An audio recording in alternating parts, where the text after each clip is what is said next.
Welcome in, everybody. This is Andrew from Game Master, and we are going to be doing some Theory Crafting 101. It's a little series of videos that I want to shoot. Might be longer in the long term, but we're going to start with this first video and just kind of go from there. I want them to be short, sweet, to the point. We'll talk about the meta. We'll talk about different cards that we're doing. Let's go ahead and get started. This deck right here is Universe 6. Caulifla, running, wild. Very good card. Awakens itself, puts a card in your hand. Every non-black card gets 5,000, including itself. And it's going to also draw you 2 cards when it awakens. Now, what cards do we have in the deck? We got the usual suspects. We've got our sister attack Caulifla. We got our sister attack Kale. We've also got our bold Super Saiyan Caulifla, which just gives us a lot of value in the mid game when it comes out. Search top 7, find a Universe 6, put it onto the board for free. That's 15,000 power or less, which means you can bring out this Caulifla as well. We've also got some free blockers. I'm going to tell you right now, the meta is so fast that if you don't have counters that deal with early game threats, like we got Time Kicker over here, or if you don't have counters that can deal with threats going wide, like Unending Awakening, or you don't have free blockers, you need to reevaluate your deck because your deck is not going to be able to compete against the fastest decks in the format. I'm talking Captain Ginyu Veggies. I'm talking about SS3 with all the crazy shenanigans that it can do. I'm talking about Trunks with the storm effects that it's got. I mean, literally, you have to reevaluate your deck if you're not dealing with early game threats, popping them, getting them off the board so they can't be fluted back to the hand, dealing with wide effects that, just put out a bunch of creatures like the veggies do. And if you're not dealing with a bunch of attacks coming in, like with your free blockers, so you can get a lot of efficiency and be able to tap out on your turn, then you need to reevaluate what you're building. Now, we put in the no skill Caulifla so we can search her out with the new Trunks. This dimension support Trunks is absolutely amazing.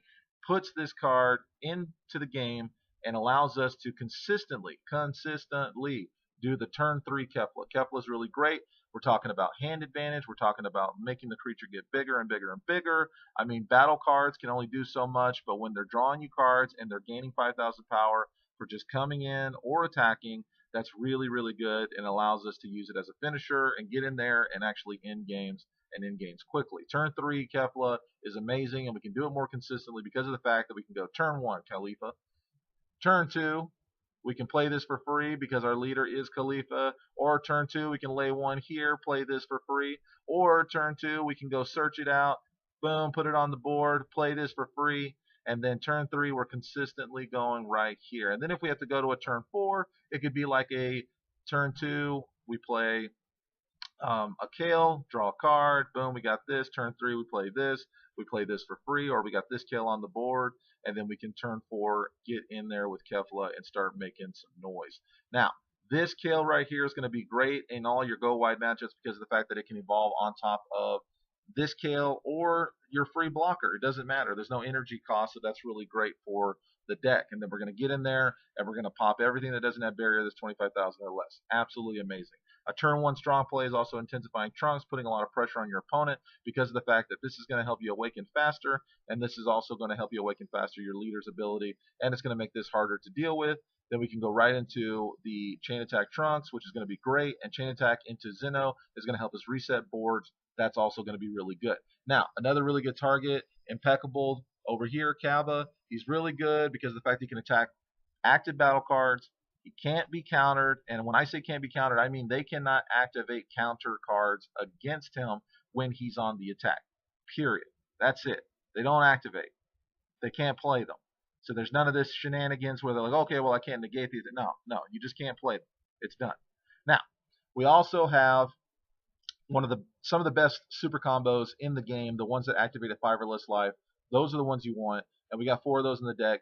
Do not underestimate the hyper efficiency of these super combos. They're super good. They're in the name. Dragon Ball Super, super good, super combo.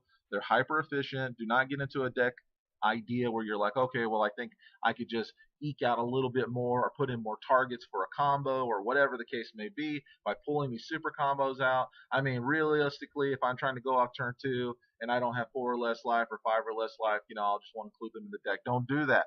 That's a bad mentality to have. All right, we're coming up on the 5-minute mark. This is the deck. I'm going to put the list below in the comments. Build it, play it, give me some ideas back. Theory crafting is about a bunch of people working together and just trying to make something work. But This has all the elements to work. It's got finishers, finishers, finishers, reset the board, protect yourself in the early game, card draw, lots of card draw. Put cards in your hand, put cards in your hand. Search out your pieces so you can consistently turn 3 Caulifla. Really good stuff. Talk to you guys soon. Peace.